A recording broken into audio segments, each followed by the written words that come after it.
பிரியமானவர்களே, எப்படி இருக்கீங்க? நல்லா இருக்கீங்களா? இயேசு கிறிஸ்துக்குள்ள சந்தோஷமா இருக்கணும். சரியா? விசுவாசத்துல உறுதியா இருக்கணும். நீங்க விசுவாசித்த அற்புதங்களை காண்பீங்க.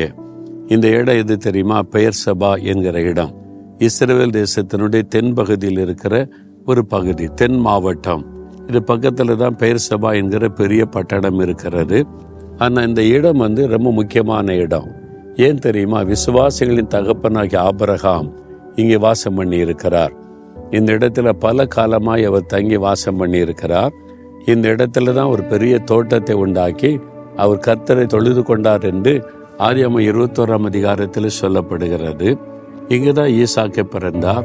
இங்குதான் ஈசாக்கை பலி செலுத்தும்படி கர்த்தர் ஆபிரகாமோடு பேசி அவர் கீழ்ப்படிந்து விசுவாசத்தினாலே ஈசாக்கை திரும்ப பெற்றுக்கொண்டார் என்று வேதம் சொல்லுகிறது.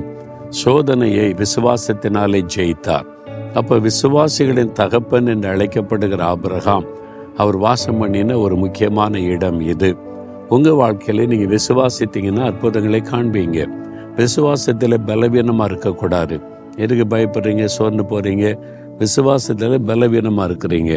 அப்ப ஆண்டவருடைய வார்த்தையை நீங்க கவனிச்சா விசுவாசம் உங்களுக்குள்ளே பெருகும் என்று ஆண்டவருடைய வார்த்தை சொல்லுகிறாரு. இன்றைக்கு என்ன ஆண்டவர் வார்த்தை சொல்லுகிறார்? 2 கொரிந்தியர் 6ஆம் அதிகாரம் 2ஆம் வசனத்துல, அனுக்கிரக காலத்திலே நான் உனக்கு செவி கொடுத்து இரட்சணிய நாளிலே உனக்கு உதவி செய்தேன் என்று கர்த்தர் சொல்லி இருக்கிறாரே. இதோ இப்பொழுதே அனுக்கிரக காலம், இப்பொழுதே இரட்சணிய நாள். ஆண்டவர் ஏற்கனவே வாக்கு கொடுத்துட்டார். நான் அனுக்கிரக காலத்திலே உனக்கு நான் செவி கொடுப்பேன், இரட்சணிய நாளிலே நான் உனக்கு உதவி செய்தேன் என்று சொல்லிட்டார். இன்னைக்கு உங்களுக்கு ஒரு உதவி தேவை. ஏதோ ஒரு காரியத்துல உதவி தேவை. இன்னைக்கு உதவி செய்வார். இன்றைக்கு தான் இரட்சணிய நாள்.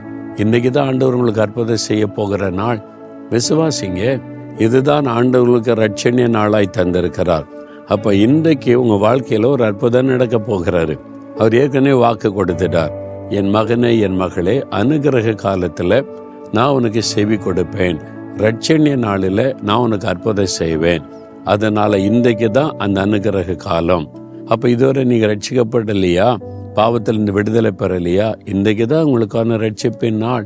நாளைக்கு நீ தள்ளி போடாதங்க. இன்றைக்கு ஆண்டவரே என்னை ரட்சியும், இந்த பாவத்திலிருந்து சாபத்திலிருந்து ரட்சியும், பாவ பழக்கத்திலிருந்து ரட்சித்து எனக்கு தேவ சமாதானத்தை தாரும்.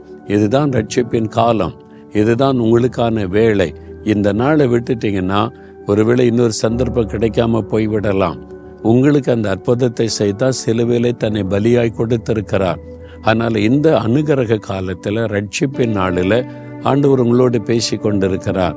அப்ப சொல்லுங்க, ஆண்டவரே, இந்த காலம் எனக்கு நீங்க அனுக்கிரகம் பண்ணுகிற காலம், எனக்கு ரட்சிப்பை கொடுக்கிற நாட்கள். நான் இதை விசுவாசிக்கிறேன். இந்த இக்கட்டிலிருந்து என்னை ரட்சியும், எனக்கு ஒரு அனுக்கிரகம் பண்ணும், இந்த பாவ பழக்கத்தை விடுதலையாக்கிய ரட்சிப்பின் சந்தோஷத்தை எனக்கு தாரும். நான் அதை விசுவாசத்தோடு பெற்றுக்கொள்கிறேன். இயேசுவின் நாமத்தில் ஆமேன், ஆமேன்.